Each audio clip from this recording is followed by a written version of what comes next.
would guess it's got to be in the 80s. He was Netanyahu by the 90s.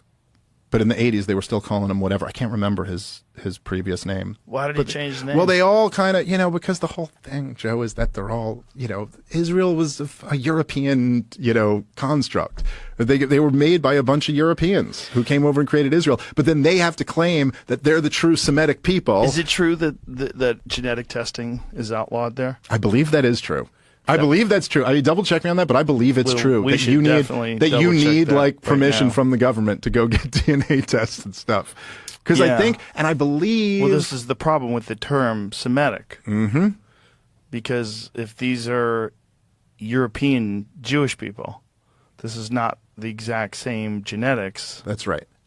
And genetic testing heavily regulated. Heavily. Here, you can fucking get it at Walgreens. That's right.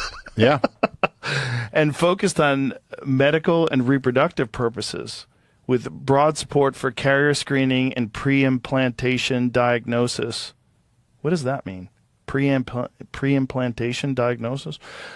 This creates a system where health-related genetic testing is robust and often publicly funded, but direct-to-consumer tests for ancestry or paternity are highly restricted. Now, why would you highly restrict anything like that? If you wanted if a human being has bodily autonomy and you want to find out where your ancestors came from, why wouldn't that be? What do you think?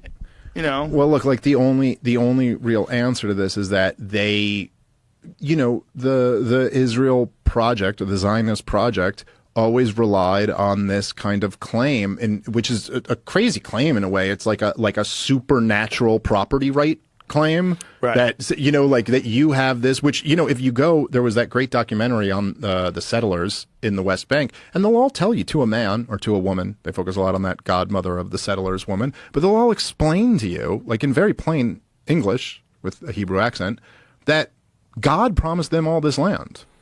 And so, like, God promised us all this land. So, like, I don't know who these other people are here, but God didn't promise it to them. He promised it to us. And so, that's kind of the claim, that we're the original people of this land. And so we have like a right to come back here. Now, forget for a second the fact that nobody conceives of property rights in this fashion in any other way. Like, nobody thinks I could like come up with a DNA test and be like, oh, I've got some Ukrainian in here. All right, well, I'm going to march into Ukraine, knock on a door and be like, this is actually my house because I was here 1,000 years ago. Like, that's, but it's kind of crazy that you block evidence that's not